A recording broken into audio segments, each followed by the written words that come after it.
A warm welcome to our parents, friends, and especially to our grandparents who are joining us today for Class 4's presentation of the Revolutionary Voices. At the core of the Marymount mission is our commitment to empower each girl to find her own voice so she can challenge, shape, and change the world. Our speech and drama program is showcased in our annual cross-curricular presentations. And yes, even in this unique year, our Class 4 girls have been able to explore revolutionary voices during their history, language arts, music, visual arts, and drama classes. Each student researched her own character, learning about important men and women who were heroes of the Revolutionary era and made great contributions to the American history. Students wrote their own unique monologues from the character's perspective, based on historical fact and enhanced by dramatic presentation.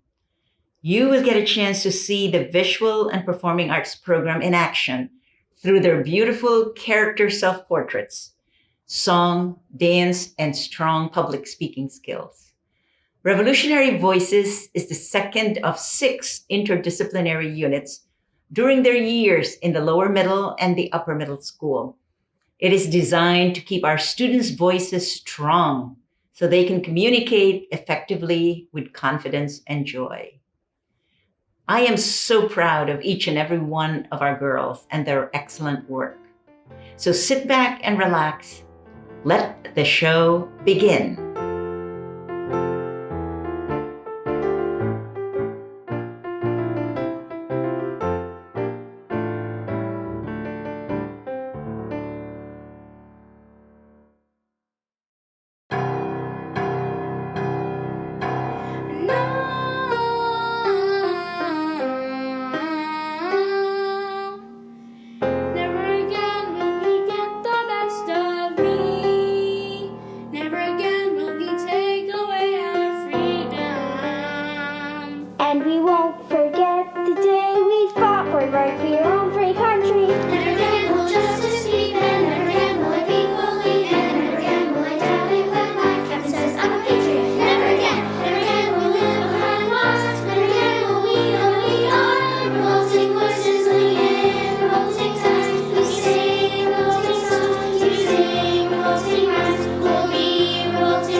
Continental Army, as your leader our marches into victory! Also, King George, you should be running away now. Oh, hi there, I didn't see you. Allow me to introduce myself. I am George Washington, General and leader of the Continental Army. Here is my story. Cover your ears, King George. You're not going to like this. Today I'm here to tell you about one of the most important moments in the Revolutionary War. A moment historians will talk about for years to come. A moment that will be featured in history books and captured in the greatest paintings. I'm here to tell you the story of how the brave men of the Continental Army, under my leadership, crossed the Delaware River on Christmas night to carry out a sneak attack on the Hessians. Nowadays, this important event is called the Battle of Trenton. The beginning of my story starts when my army had very low spirits. We clearly needed a victory to boost our morale. Not just any victory, but a great big victory. After careful conferencing with the best military minds on my team, I came up with a plan to sneak attack the Hessians on Christmas night, when they weren't armed and when their army will be given time to sleep. As we prepared to board our boats, excitement filled my chest. We took off into the icy, cold night. When we landed in New Jersey, I found that most of my army was delayed because of the hard, rocky ice.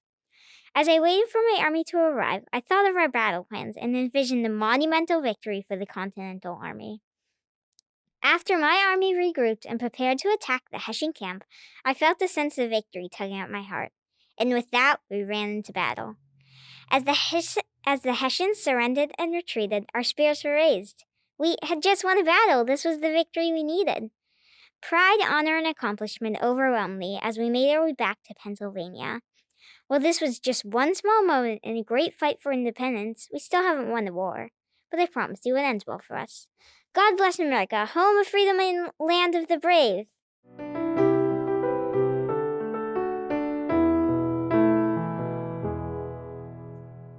Greetings, everyone. My name is Sybil Luddington. Sorry I'm out of breath. I just came running back from, well, how about I start from the beginning? I was born in New York in 1767. I'm the oldest of 8 children. I worked hard helping my mother take care of the younger children. I also helped with spinning, knitting, weaving, and sewing. I gardened, cooked, and baked. I made soap, candles, and butter. Everything my family needed was right at home. On a rainy night in April, everyone in the Luddington house was very happy. That is because my father had just returned home from fighting in the war for a visit. A big fire crackled in the fireplace. Colonel Henry Luddington, my father, started telling stories to my brothers and sisters. Later that evening, the evening of April 26, 1777, my father got a word that the British attacked the town of Danbury, Connecticut, and were burning warehouses filled with food and clothing for the American soldiers. There were no American soldiers stationed near Danbury to protect the town. When my father received this message, so many things were running through my mind. One moment I was worried, the next I was terrified. We were all scared that the British might take over all of Danbury. While I felt scared, I knew what I had to do. I needed to help my father alert the patriots surrounding Danbury that they needed to assemble and fight. While I was only 16 at the time, I rode my horse named Star all night. I rode somewhere between 20 to 40 miles, alerting everyone that 2,000 British soldiers attacked the town of Danbury. I didn't let anything stop me. By the time I returned home from my ride, I felt so happy to see my father and family again. 400 soldiers had gathered in front of my house. The fifes and drums played. The music seemed to welcome me back home after the long day. Everyone has heard the story of Paul Revere's midnight ride, but my ride was a lot longer and far more heroic if you ask me.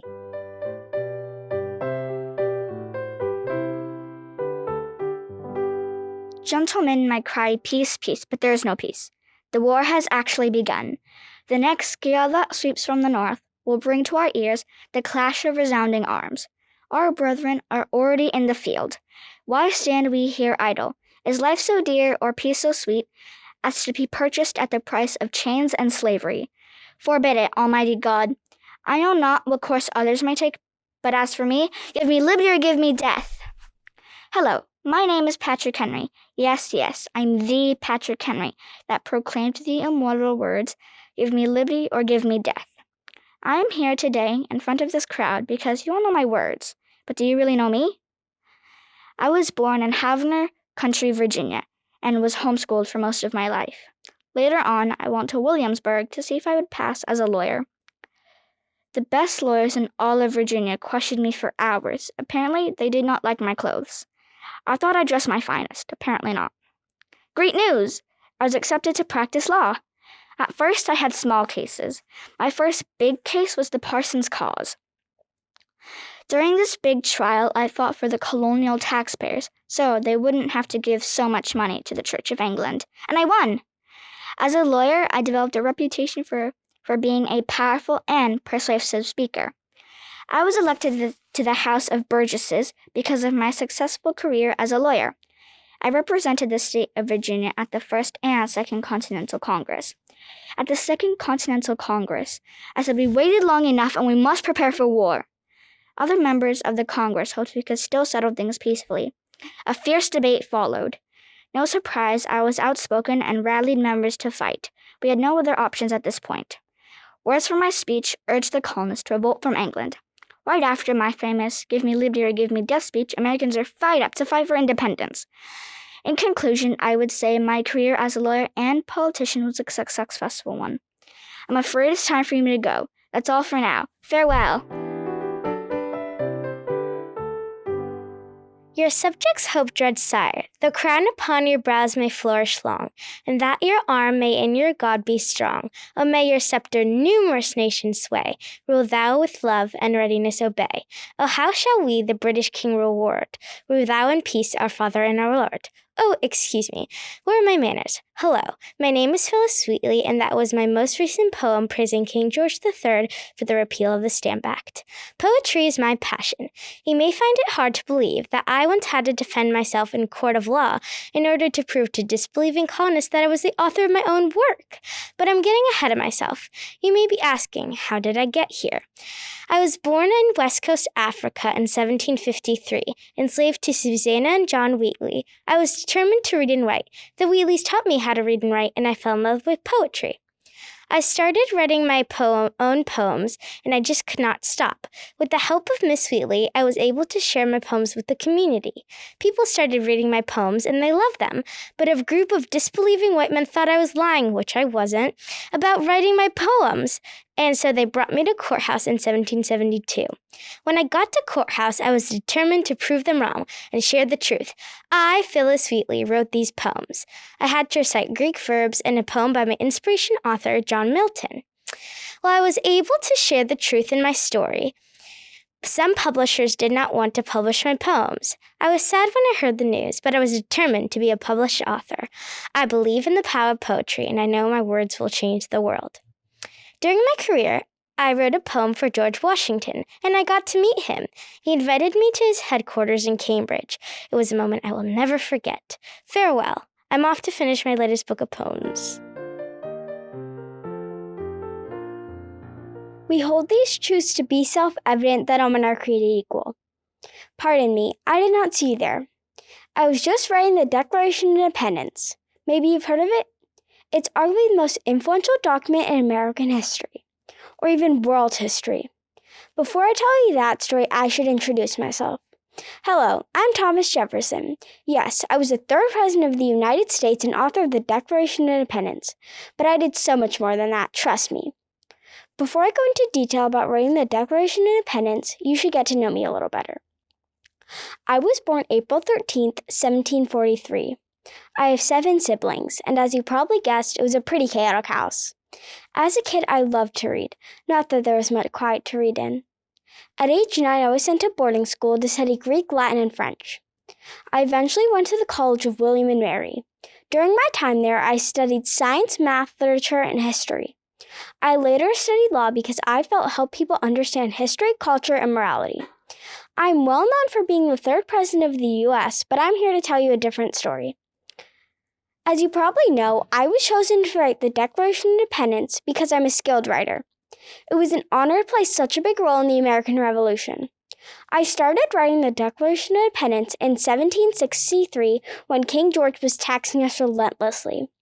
While I was writing the Declaration of Independence, I often took breaks.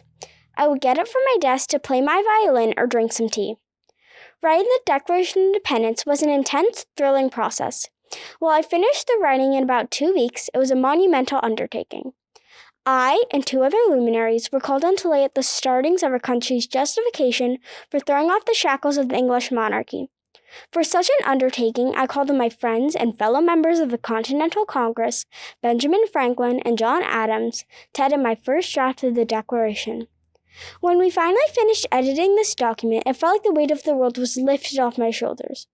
The Declaration of Independence was first read on July 4th, 1776, now known as Independence Day. I felt like I was on top of the world when I heard the words I had written and knew that I'd set forth a framework for our people to govern themselves and inspire them to fight for what they believe in. You may not know this, but the Declaration of Independence consists of 3 parts. The first part being a list of 27 wrongs King George inflicted on the colonies. Yes, King George, you did do poorly, and those 27 aren't all of them. Anyway, back to the Declaration.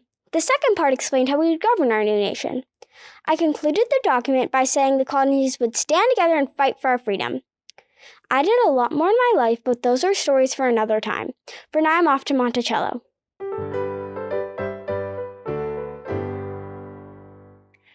No, you have to put the cannonball in the... Oh, hello there. I didn't see you all. I must introduce myself.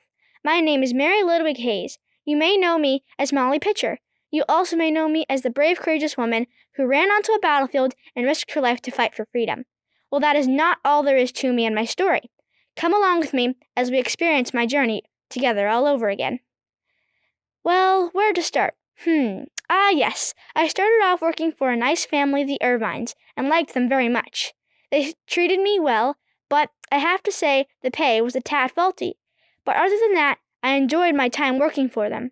Then one morning, I was sweeping the Irvine family's porch and stumbled across a very nice man named William Hayes. He was a barber who soon enough, yes, you guessed it, joined the Continental Army. I grew to get to know him, and we soon married. I supported William every step of the way throughout his service in the Army, but I will say that I was extremely worried that William would injure or hurt himself in battle. One day, we caught up with a large British force near the Monmouth Country Courthouse in New Jersey. The battle had begun. There was smoke and fire from the cannons, gunshots firing in all directions, and men all across the battlefield in need of medical attention. The heat was rising along with my adrenaline. The soldiers were suffering on the field. I knew I had to do something. I grabbed a pitcher, ran to the spring, filled my pitcher up with water, and continued going back and forth, carrying water to all of the soldiers on the battlefield. William was speechless. He couldn't even say a word. Then, all of a sudden, my husband, controlling the cannon, fell to the ground.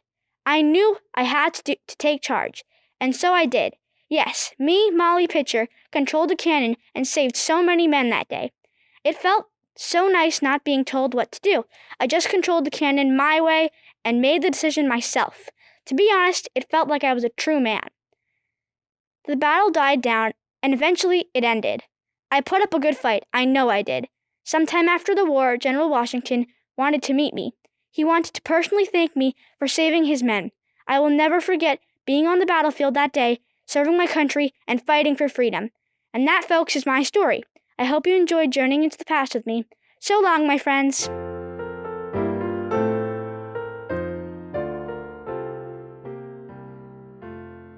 Hi, my name is James Forden.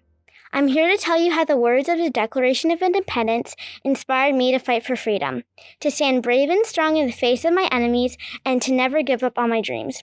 A fair warning, my story is not for the faint of heart. I was born on September 2nd, 1766 in Philadelphia, Pennsylvania. My parents were Thomas and Sarah Forden. My grandparents were enslaved. My father was a sailmaker and started his own business. I attended the school Anthony Benezet's Quaker School for African American Children. But now I will fill you in on the story that changed my life. I decided to fight in the Revolutionary War for temperance, women's suffrage, and equal rights for African Americans.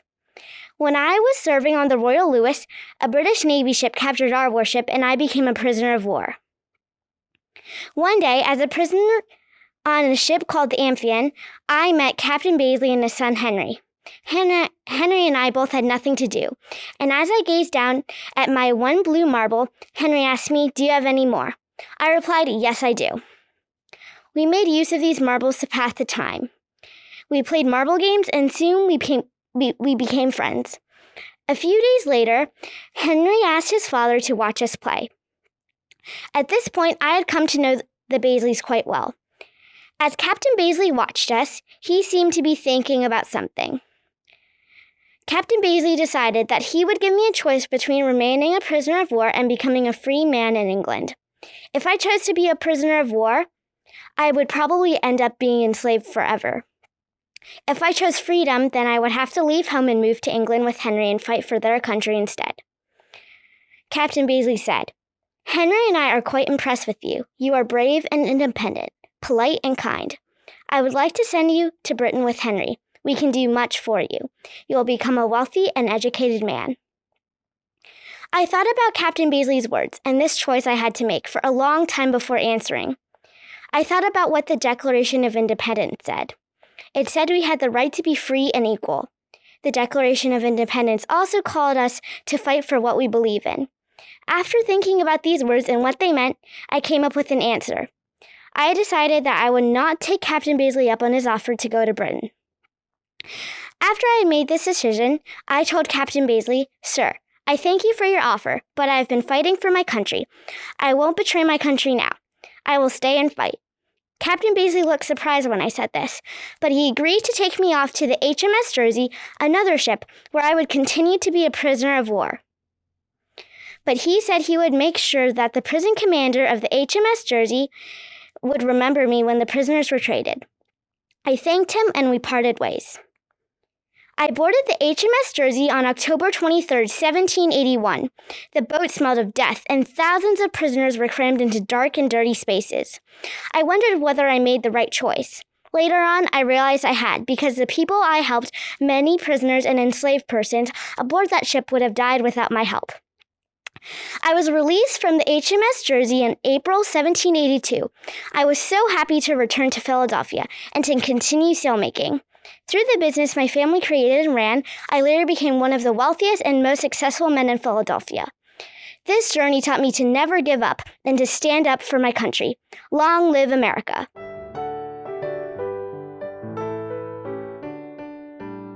Good evening. I'm pleased to make your acquaintance. My name is Robert Shirtliff. I served in the Continental Army defending the colonies and helping my fellow patriots gain independence from King George and Great Britain. Can you keep a secret? If not, cover your ears. My name is actually Deborah Sampson. I disguised myself as a man to fight for my country in the Continental Army, and this is my story. Many days after I disguised myself and joined the Continental Army, we raided a Tory cave to get food and supplies. Unfortunately, we were caught. Quickly, we had to get on our horses and ride away from the area. British shot at us as we fled. As soon as we escaped, I felt something warm running down my neck. I was shot. Not only had I been shot in the neck, but I was also shot in the leg, too. Fortunately, one of my fellow patriots got me to a nearby doctor. I had come so far and would not let an injury blow my cover. I lied to the doctor about being shot in the leg because he would certainly discover my secret when tending to my injury. I removed the bullet myself with a pocket knife. Who needs a doctor anyways? I thought I was in the clear, but soon after I caught a fever. I was sent back to the same doctor to treat my illness. After being treated, he discovered my secret. I was a woman. However, he kept my secret safe. While I only served a year and a half, by being strong, I encouraged young women to show men that they're not just pretty and helpless. Women can do anything they put their mind to. Long live American independence. Hello, I'm James Lafayette. No, not the famous Frenchman. You've never really heard of me before, but if you have, shh. My life depends on you to keep that secret. I'll tell you my story under one condition. You can never tell anyone about it, not even your closest friends and family. If you think this is too much, you're free to leave. I'm trusting you to keep my secret. The British trusted me and asked me to be a spy for them. I was nervous because I was already a spy for the Patriots, and the British could discover my secret. But I decided to do it so these redcoats would finally lose. I agreed and became a double agent. I felt mischievous and sneaky, but the fear came back when I realized being a double agent is super risky. I knew being a double agent is dangerous because if the British found out, I could be hanged. And I know that the Patriots have never heard of me, so if they see me going to the British camp with stacks of papers, I can still be claimed as a spy for the Patriots. I was terrified as I sneaked out of the British camp and traveled to General Lafayette's camp to deliver the latest accurate information that could help the Patriots. Then I take all the misleading information and give it to the British. Good news! I was never caught. I passed all the correct information to the Patriots and all the misleading information to the British. Sorry, King George, but it had to be done. I was really proud to help my country. As you can see, I'm a really convincing spy. All thanks to me, the Patriots defeated the British Army in the Battle of Yorktown. Excitement overcame me as I learned of the Patriots' victory. After the Battle of Yorktown, General Cornwallis went to General Lafayette's camp to congratulate him on the Patriots' victory. It was then that Cornwallis saw me, and he knew why he lost the battle. You should have seen the look on his face. It took a lot of willpower not to laugh. I was extremely pleased when Cornwallis finally figured it out. Well, that's my story. Remember, it's our big secret. Shh. Hey, I hear William Armistead calling me. He says I got a letter from General Lafayette. I have to go. Bye. Hello there, I'm Joseph Brant, also known as the Mohawk Chief of Thay, Indonesia. You may be surprised to hear this, but I wouldn't say the Revolutionary War had a happy ending. You see, I fought for the British alongside the Hessians for King George III in the Great British Empire. After the war, our lands were completely torn apart, and a lot of repairing had to be done. But I'm getting ahead of myself. Let me start from the beginning. I was born in March 1743, but I just can't seem to remember the exact date. You see, I was born on a river in Ohio into the Mohawk Nation. My parents were both Mohawks, and my whole family belonged to the Mohawk Nation. When I was young, I spent most of my time reading the Bible and studying it. That is, of course, if I wasn't fishing or canoeing with my friends. As a child growing up, I went to Wheelock School, where I learned to speak 4 languages, including English, Hebrew, Greek, and Latin. I became very protective of my land as I got older, as it was the greatest gift I had ever received. You may be asking why I did side with the British. Well, that's a good question. I felt it was safer to side with the British because it was the best way to protect native land from the colonists who wanted to take it away. Wanted to protect and preserve native land that belonged to the American Indian nations. I ended up siding with the British. Around the age of 13, Sir William Johnson became a role model. He was a British officer who I followed into battle.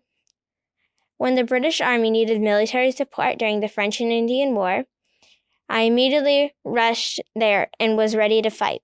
This is what I had trained for, and now it was time to support the British and fight for my land. A year later, I led 4 of the 6 Iroquois nations on the British side in the American Revolution.